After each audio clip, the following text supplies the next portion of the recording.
This program is rated PG. It contains themes and scenes which may not be suitable for very young audiences. Parental guidance is advised. Be advised that the views and opinions of the hosts and guests do not reflect those of the station.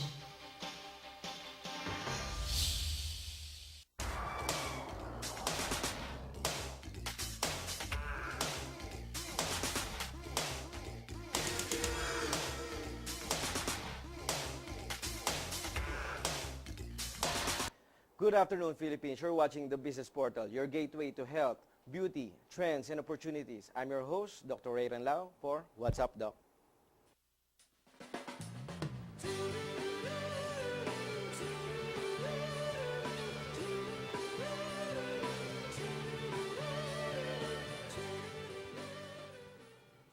Yes, magandang tanghali po for another episode of What's Up, Doc. As you can notice, wala po si Dr. John Seneca po ngayon. Nasa Singapore po siya.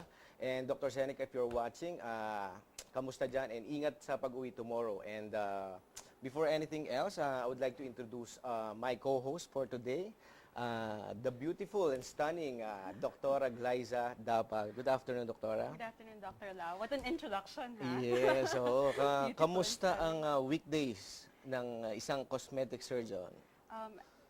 Totoo lang, Dr. Lau, it's really very hectic even if it's weekdays.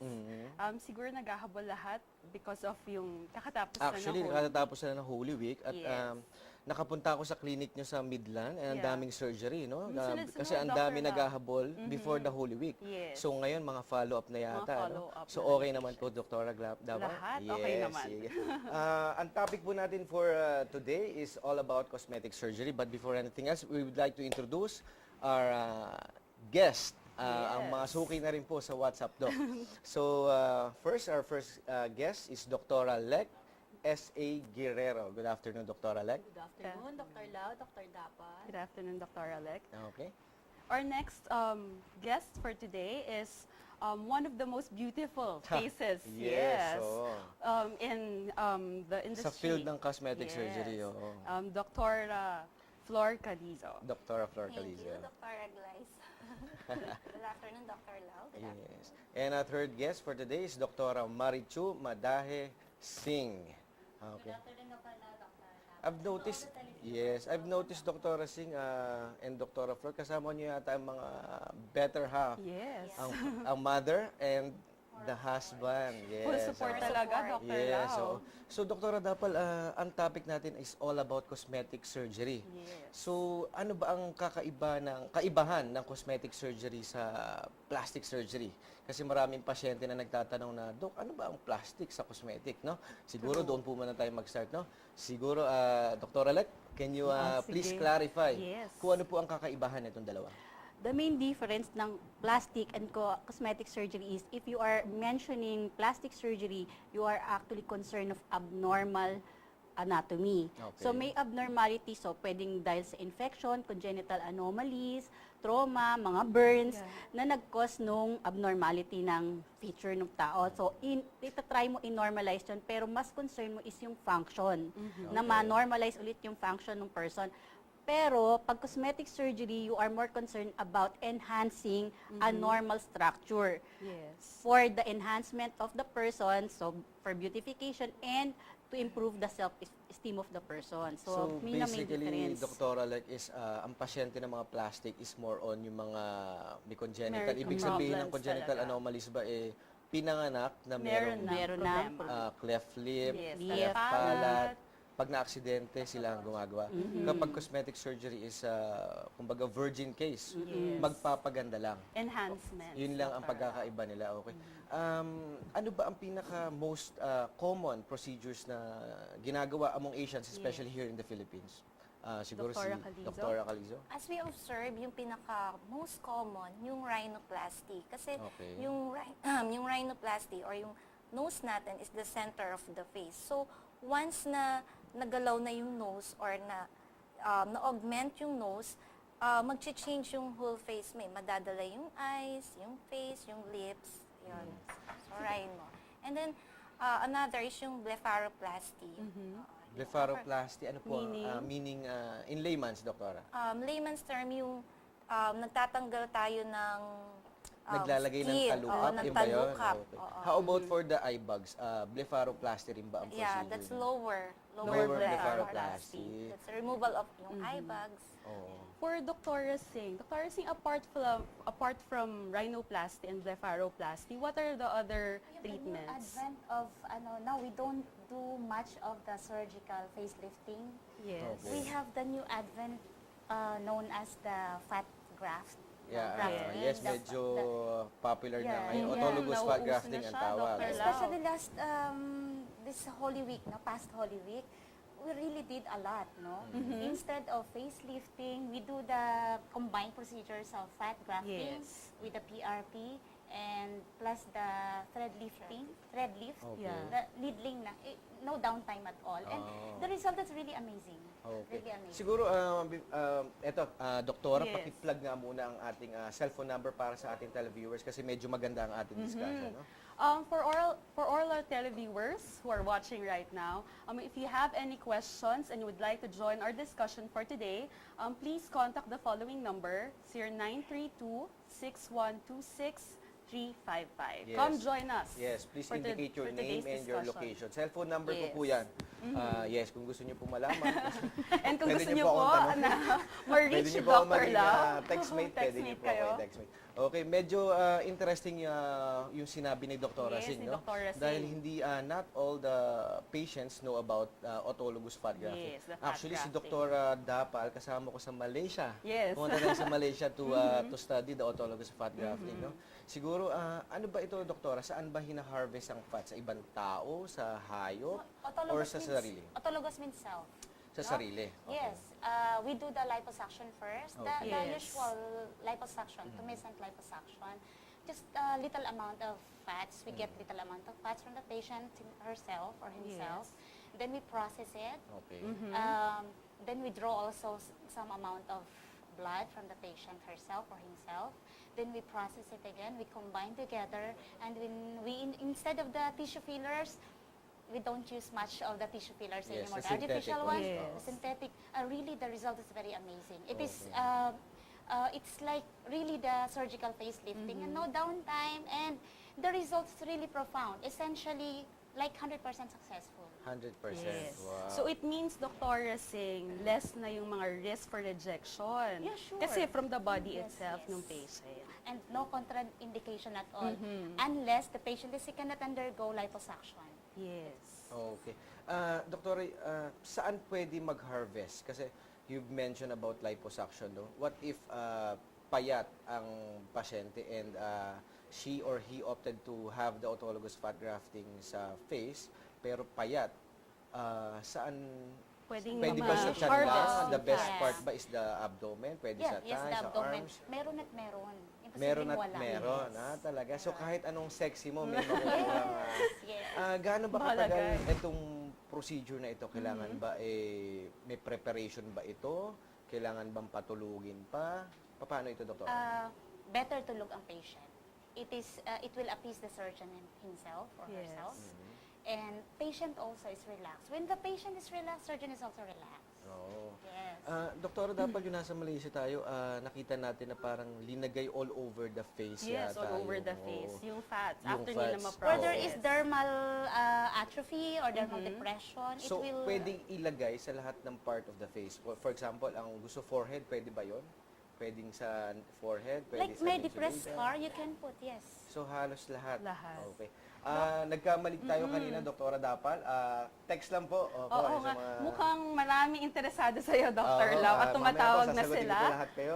Um, Text lang po muna. Yes. Text lang Opo. muna ha. For our Sige. questions, please do text Yes. us lang. Yes, going back naman sa diniscuss ni Dr. Guerrero kanina, rhinoplasty is Rhinoplasty. nose job, right? Nose job. Oh, sige. Ngayong summer kasi marami tayong makikitang pasyente na lalo na yung mga estudyante Yes, na gustong magpa-surgery. Mga papasok pa lang ng college, Ayun, Dr. ang Lau. sabi kasi sa amin pag pumupunta sa akin ng pasyente, Doc, kasi gusto ko pagpasok ko ng college, new look na po ako. Ito lang makakaalam. Yes, at ayoko pong papasok sa isang school na may classmate ako nung high school. Kasi malalaman niya parang nag-iba yung itsura Nag-iba yung mo. itsura. So, Dr. Calizo, what is the limit kung kailan pwede magpa-surgery ang isang babae at isang lalaki? And may age limit ba ito? Kumbaga 60s, 70s, pwede pa ba Pwede silang pa. i-surgery? Well, for the girls, ang age, yung pinaka-youngest is yung 16 years old. 16 years old. Sige, sa mga televiewers natin, 16 sa babae. And for the boys naman, 18 years 18 old. years old. Bakit, Doktora, ganoon? Hindi sila Kasi pantay? yung bone development ng female, mas mabilis or mas earlier compare mo dun sa male. So, kailangan nating i-wait muna yung bone development. So, at the age of 16, totally developed na yung bone sa nose natin. So, pwede na siya. But, we have to, yung mga parents natin, di ba? Yes. We have to consider that kailangan merong consent ng parents kung nasa minor age Pag pa. minor. Dr. Calizo, would just like to ask, regarding yung rhinoplasty, you told us, di ba, na syempre yung age natin, 16 ang limit natin. Siguro our televiewers would like to know kung meron bang pain, doktora, if ever na magpapa-rhinoplasty. 16 years old pa lang oo. yung patient natin. Masakit ba yan, doktora? Actually, very tolerable yung pain. Pain. Kasi nag-infuse tayo ng anesthesia. May ng local anesthesia tayo oo, ilalagay. So, less talaga yung pain niya. Can you do it in an outpatient manner? Kumbaga, Setting, after the procedure, can the patient go home Yeah, afterwards? And gaano katagal Tagal. nila makikita? Usually naman ang pasyente pag nagpa-surgery, ang gusto nilang makita agad is the result. Para Yes. makalabas sila. Siyempre, gigimik yan. Lalabas kasama ang boyfriend. By the way, Doktora, May dapat mga may events. boyfriend ka ba right now? Naisegue You're a lang. doctor Ano? na. Naisegue lang. Actually, meron na yata si Doktora. Sige, Doktora. Well, yung, syempre mag-undergo yung patient muna ng inflammation. So, which is part ng healing.